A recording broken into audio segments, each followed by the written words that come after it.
নমস্কার বন্ধুগণ, আজকে আমি চলে এসেছি দারুণ মজাদার একটা ক্যারামেল পুডিং রেসিপি নিয়ে। এই পুডিংটা খেতে এত নরম তুলতুলে যে মুখে দিলেই মিলিয়ে যাবে। আর এই পুডিংটা মাত্র 3টে উপকরণে ঝটপট বানিয়ে নেওয়া যায়, কোনো ঝামেলা ছাড়াই। সবাই কিন্তু চটপট বানিয়ে কিন্তু ফ্রিজে রেখে দিতে পারো, গরমকালে দারুণ মজা লাগবে ঠান্ডা ঠান্ডা পুডিং খেতে।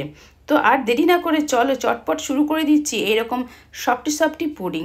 এই পুডিং বানানোর জন্য আসল উপকরণ হলো দুধ, ডিম আর চিনি। এই 3টে উপকরণ দিয়ে পুডিংটা খুব সহজে বানানো যায়। তার জন্য আমি এখানে 1 লিটার দুধ নিয়ে নিয়েছি।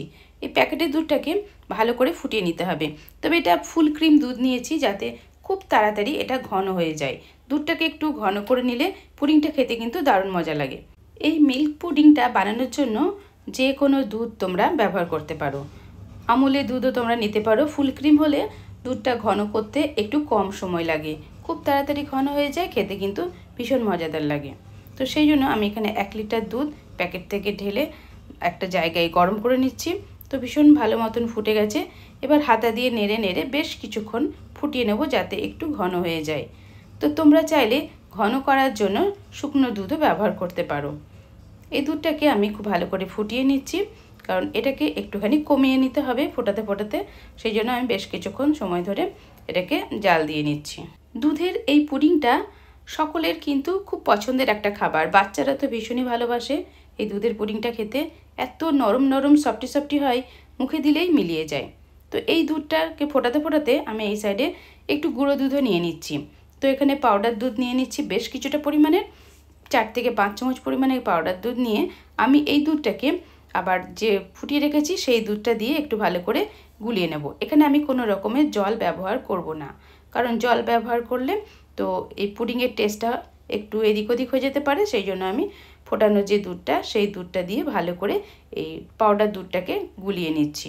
এই পাউডার মিল্কটা পুডিংয়ে ব্যবহার করলে দুধটা তো তাড়াতাড়ি ঘন করা যায়, সেটা তো হয়, এছাড়াও কিন্তু এই পুডিংয়ের টেস্টটা অনেক অংশে বেড়ে যায়।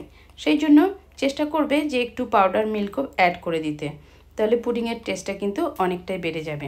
তো এদিকে আমি গুলে রাখলাম পাউডার মিল্কটা। এবার আমি গ্যাসের ওভেন অন করে দিয়ে একটা বাটি বসিয়ে দিলাম। এর ভেতরে দিয়ে দিচ্ছি 3-4 চামচ মতন চিনিটা দিয়ে এবার আমি এটাকে ক্যারামেল করে নেব। সেই জন্য এর ভেতরে অল্প একটু জলও দিয়ে দিলাম, 2 থেকে 3 চামচ পরিমাণে জল দিয়ে এবার খুব ভালো করে নেড়ে নেড়ে এটাকে ক্যারামেল তৈরি করতে হবে।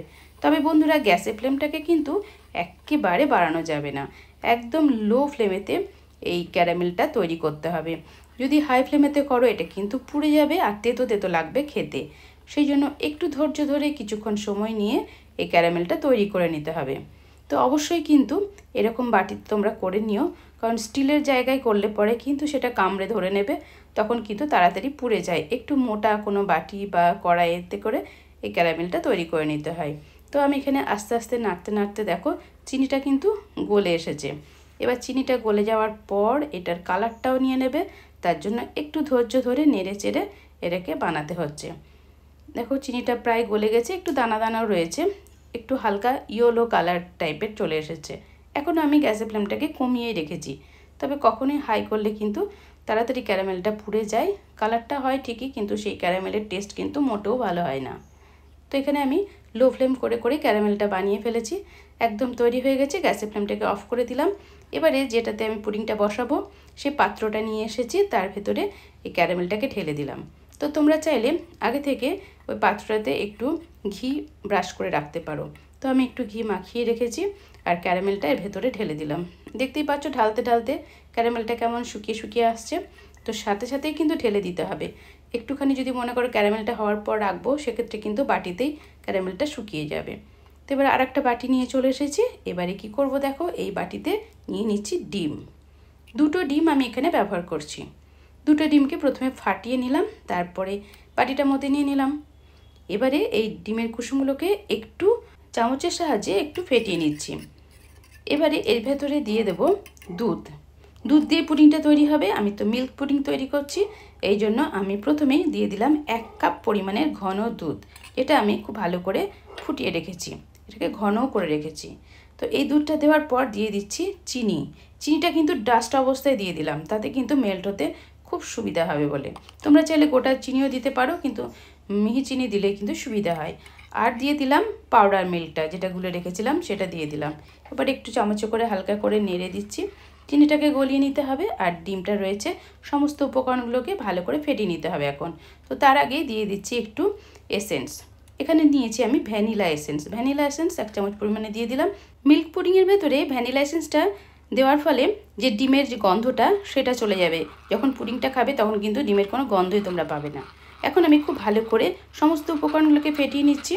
তো এইভাবে ভালো করে মিক্সড করে নিতে হবে, কারণ ডিমটা রয়েছে, কুসুমটা রয়েছে, আর এসেন্সও রয়েছে, আর পাউডার মিল্ক আর মিল্ক তো রয়েছে। সমস্ত কিছু উপকরণগুলোকে ভালো করে ফেটিয়ে আমি এদিকে রেখে দিলাম, আর এইদিকে একটা কড়াইতে জল নিয়ে গ্যাসের ওপর বসিয়ে দিলাম। এবার জলটা ফুটতে থাকুক, এদিকে আমরা আমাদের কাজটা সেরে নিই।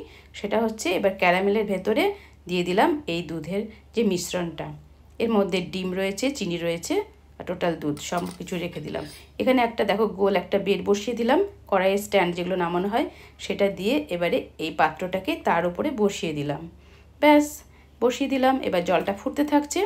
তারপর আমি কড়াইয়ের ঢাকনাটা এবার দিয়ে দেবো। তবে অবশ্যই গ্যাসের ফ্লেমটাকে মাঝারি করে রাখবো, হাই ফ্লেম করে রাখছি না। তো মাঝারি গ্যাসে ফ্লেম করে আমি রেখেছিলাম মোটামুটি 15 থেকে 20 মিনিট পর্যন্ত। 15-20 মিনিটের মধ্যে এটা কিন্তু পুডিংটা একদমই তৈরি হয়ে গেছে। দেখো কতটা ফুলে উঠেছে, খুব সুন্দরভাবে কিন্তু সেটও হয়ে গেছে। এবার আমি একটা স্পুন দিয়ে দেখে নেব যে পুডিংটা ঠিকঠাক মতন জমেছে কিনা। এই চামচের পেছনটা ঢুকিয়ে দেখলাম, দেখো একদম কোনো জায়গায় কিচ্ছু লাগেনি, মানে পুডিংটা একদম কমপ্লিট হয়ে গেছে। এখন গ্যাসের ফ্লেমটাকে অফ করে দিলাম। এবার আমি পুডিংটা নামিয়ে নিচ্ছি। এটাকে এবার ঠান্ডা করতে দিতে হবে বেশ কিছুক্ষণ। তারপরে চাইলে তোমরা ফ্রিজেও রাখতে পারো। তারপর ফ্রিজ থেকে বের করে আমি নিয়ে চলে এসেছি। আমি 3-4 ঘন্টা রেখেছিলাম, তার মধ্যে এটা ঠান্ডা হয়ে গেছে, বেশ সেটিং হয়ে গেছে। এখন আমি উল্টে দিলাম।